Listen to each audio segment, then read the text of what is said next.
বিধানসভায় শুরু হলো শুভেন্দু সরকারের প্রথম অধিবেশন। প্রথমে সর্বসম্মতভাবে স্পিকার নির্বাচিত হন কোচবিহারের বিধায়ক রথীন্দ্র বোস।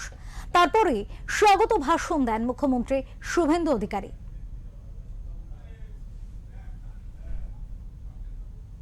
নবনির্বাচিত সমস্ত সদস্য এবং আমার ক্যাবিনেট কলিগ ও বিরোধী পক্ষে বিভিন্ন দল থেকে যারা নির্বাচিত হয়েছেন তাদের প্রত্যেককে আমি এই ঐতিহাসিক বিধানসভার পক্ষ থেকে, আমার পক্ষ থেকে, সরকারের পক্ষ থেকে অভিনন্দন জানাচ্ছি।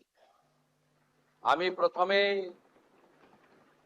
ধন্যবাদ জ্ঞাপন করব সমস্ত সদস্যদের এবং বিরোধী দল, প্রধান বিরোধী দল সহ অন্যান্য বিরোধী দলকেও, যে তারা পশ্চিমবঙ্গ বিধানসভার মহান ঐতিহ্য মেনে এই স্পিকার নির্বাচনে সর্বসম্মতিক্রমে স্পিকারকে নির্বাচিত করেছেন এই পরম্পরা এবং ঐতিহ্যকে বজায় রাখার জন্য।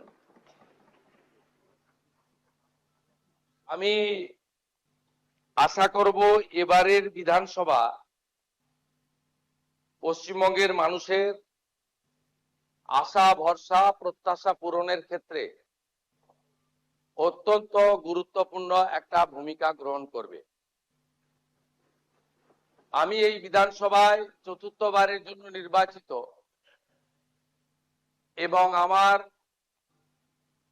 2006, 2016, 2021-এর অভিজ্ঞতা আজকে আমি অম্লমধুর অভিজ্ঞতা, সেটা আমি তুলে ধরতে চাই না।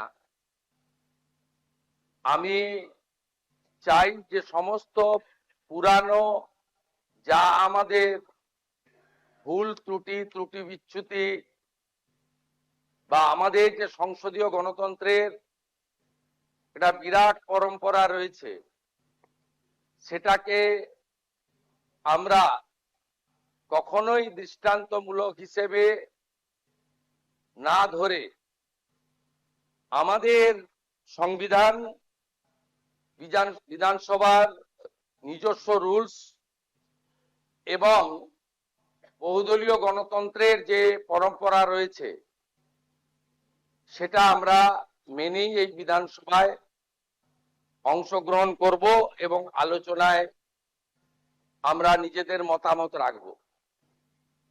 আমি আশা করব যে এই বিধানসভা চলার ক্ষেত্রে মাননীয় বিধায়কদের উপস্থিতি, প্রশ্নোত্তর পর্ব থেকে শুরু করে সমস্ত গুরুত্বপূর্ণ বিষয়ে আলোচনায় অংশগ্রহণ করা,